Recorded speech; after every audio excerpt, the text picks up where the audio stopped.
Ceci est un saladier. Et dans ce saladier se trouvent des clichés sur le communisme. Alors, je vais en prendre un et on va essayer de voir ensemble les limites de ce cliché. Alors, j'en prends un au hasard. Le communisme, on a déjà essayé et ça ne marche pas. C'est vrai qu'on n'est pas dans un monde communiste. Et je pense que ce cliché fait référence, vous voyez, à la chute de l'URSS. C'est-à-dire qu'on se dit, bah, la chute de l'URSS, c'est quand même bien la preuve que le communisme, ça ne marche pas et qu'il faut redescendre sur Terre et arrêter avec ça. En fait, il n'y a rien de plus faux. La fin de l'URSS, ça n'a jamais été la fin du communisme. Je vois pourquoi ça peut être tentant de dire et de penser ça, mais il y a un énorme problème. Est-ce que vous le voyez aussi? C'est qu'on passe très très vite sur le fait que dans nos sociétés contemporaines, en fait, il y a des morceaux entiers de communisme. Je prends deux exemples très populaires. La sécurité sociale et les retraites par répartition. Imaginez un instant l'Eldorado capitaliste là, que serait soi-disant l'auto-entrepreneuriat. Vous voyez les plateformes par exemple du genre Uber, Deliveroo, Etsy, tout ça.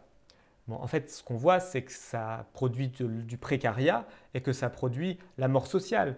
Et on se rend compte à travers ça à quel point c'est précieux d'avoir la sécurité sociale, d'avoir les retraites par répartition pour reprendre mes deux exemples. Mais on passe quand même très très vite sur ces acquis sociaux communistes quand on dit que le communisme ça ne marche pas. Autre problème que je vois, mais qui est un peu plus compliqué, c'est le bilan économique et social de l'URSS qu'on juste jette à la poubelle sans y regarder de plus près. Je pense qu'il y a à apprendre et à laisser dedans. Il faudrait rentrer dans les détails. Je ferai ça peut-être dans une autre vidéo. Abonnez-vous. Mais je vais pas rentrer dans les détails maintenant. Alors, d'où ça vient qu'on pense que le communisme, ça ne marche pas? C'est quand même ça la question. Je crois honnêtement que l'URSS, elle n'y est pas pour rien là-dedans. C'est-à-dire qu'elle n'est pas étrangère à cette fausse croyance selon laquelle l'URSS, c'est la même chose que le communisme. Évidemment, elle avait intérêt à ce qu'on pense ça. Et on voit aussi que les capitalistes, la tentation au moment de la chute de l'URSS, elle était évidemment immense de dire que l'URSS, c'est la même chose que le communisme et que la fin de l'URSS, finalement, c'est la fin de son ennemi juré, c'est la fin du communisme. C'est trop beau.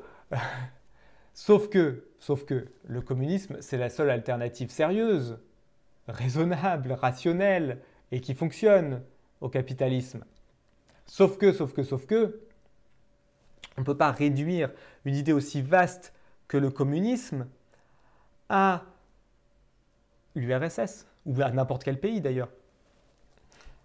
En fait, on n'est pas obligé de croire l'URSS de l'époque et on n'est pas obligé de croire les capitalistes d'aujourd'hui quand ils nous disent que l'URSS c'est la même chose que le communisme. On voit bien qu'ils ont des raisons stratégiques assez évidentes de le dire. Aujourd'hui, le capitalisme c'est le modèle dominant, mais ce n'est pas parce qu'il est dominant que le communisme ça ne marche pas. En fait, la meilleure preuve, je crois vraiment que c'est les acquis sociaux. Par exemple en France.